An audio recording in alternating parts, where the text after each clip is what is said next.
Bonjour à tous, aujourd'hui je vais vous proposer de faire un gâteau. Comme j'ai acheté des pruneaux pour parler de la chenille qui fait des trous et que finalement on s'est rendu compte qu'on n'aimait pas forcément manger les pruneaux comme ça, donc on a cherché une recette avec des pruneaux pour faire un gâteau et on a trouvé le phare breton.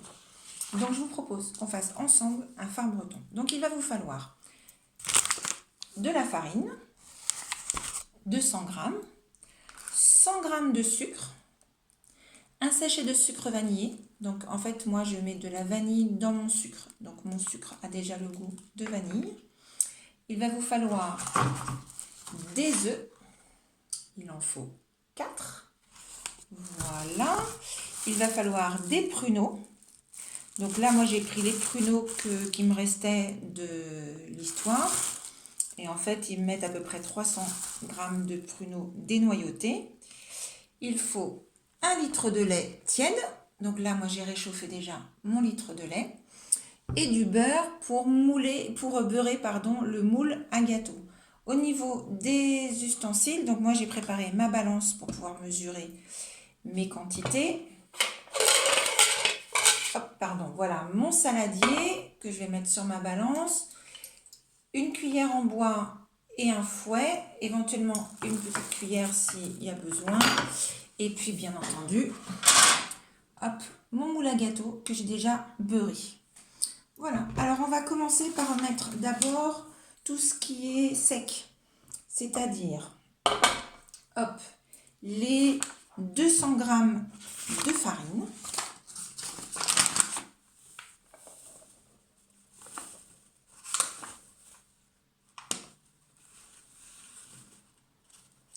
j'en ai mis un petit peu plus,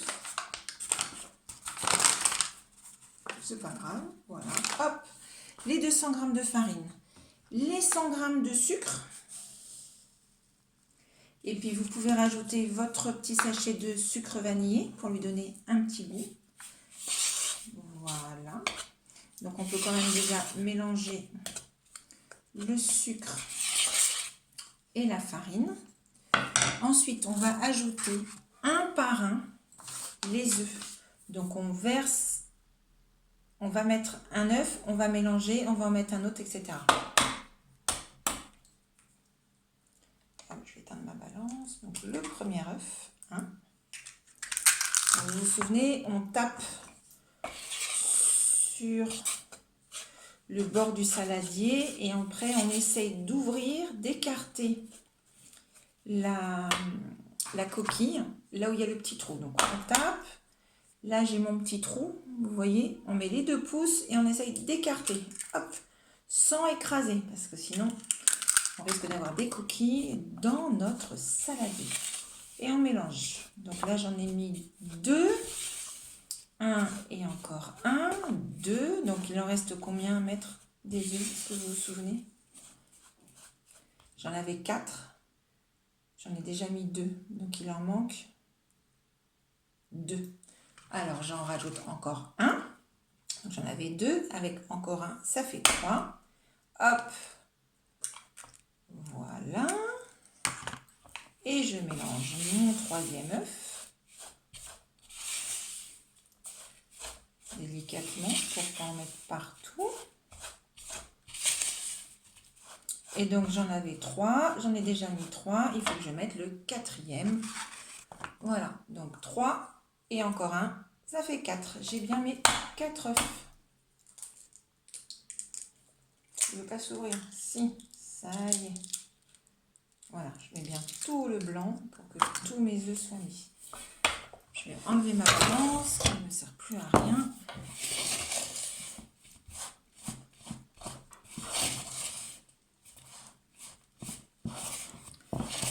Voilà, maintenant que j'ai mélangé à peu près mes œufs avec ma farine et mon sucre vanillé, j'ai une espèce de pâte un petit peu homogène quand même si voilà, on va pouvoir ajouter tout doucement le lait que j'ai tiédi. Donc hop, et il faut le rajouter progressivement. Alors je vais commencer à mélanger avec la cuillère et puis après je ferai au fouet pour que ça devienne une pâte assez homogène. Mais au début, comme il n'y a pas beaucoup de liquide, voilà. Alors si vous avez besoin d'aide, parce qu'au début, comme il n'y a pas beaucoup de liquide, la pâte elle est un petit peu difficile. Ça va vous faire les muscles des bras là. Hop, les biceps.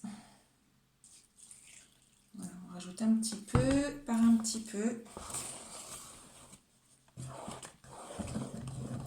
Alors, en attendant, pendant que vous mélangez, papa ou maman peuvent aller mettre le four à préchauffer sur 200 degrés. Et après, il faudra le laisser au four pendant 35 minutes. Voilà. Alors, moi là, je vais changer. Hop, je vais enlever ma pâte que j'ai dans ma cuillère. Et je vais prendre le fouet pour essayer, maintenant que c'est un peu plus liquide, pour pouvoir bien battre ma pâte pour que ça devienne pas de grumeaux. Parce que c'est ça qui est important. Alors là, il faut être dynamique. Hein. Hop, allez, on rajoute encore un peu de lait. Parce qu'il va falloir rajouter tout notre litre de lait. Allez, courage. Alors au début, il faut faire doucement pour pas que le lait il gicle partout.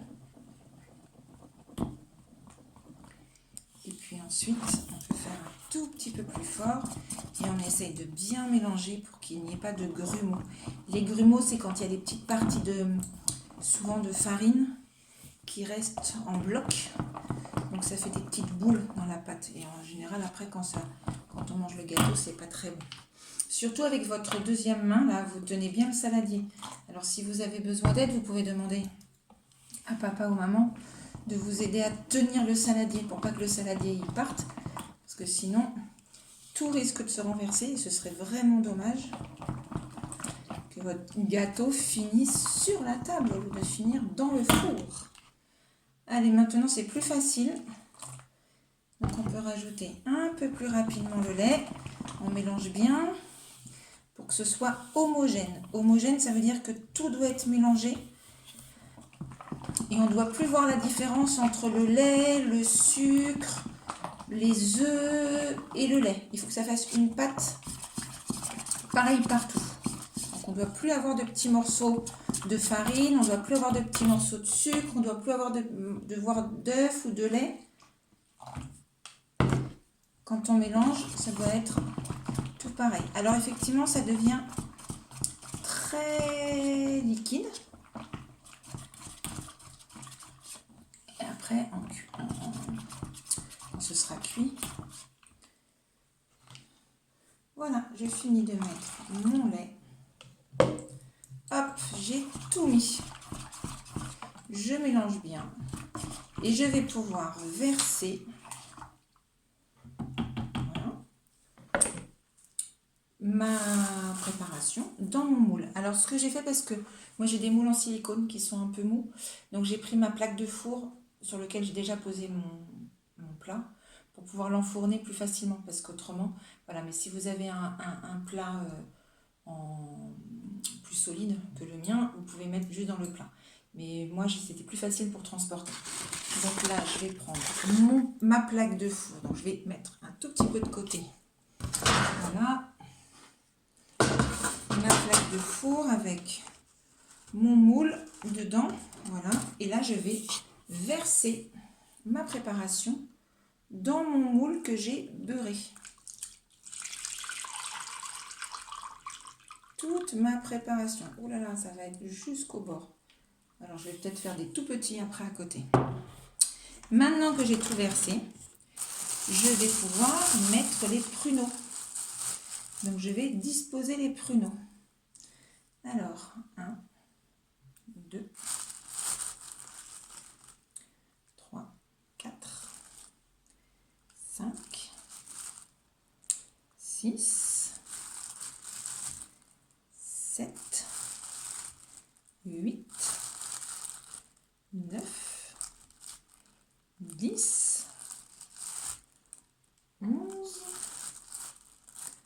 12, ah, je crois que j'en avais déjà mis un là, 13, 15 et 16. Voilà, j'ai mis 16 pruneaux dans mon phare breton. Et maintenant, j'ai plus qu'à les enfourner dans le four. 30 minutes, thermostat 200. Donc, j'ai hâte de voir vos résultats et vous me direz si vous trouvez ça bon ou pas, le phare breton. Voilà, je vous souhaite une bonne fin de journée. À très bientôt. Au revoir.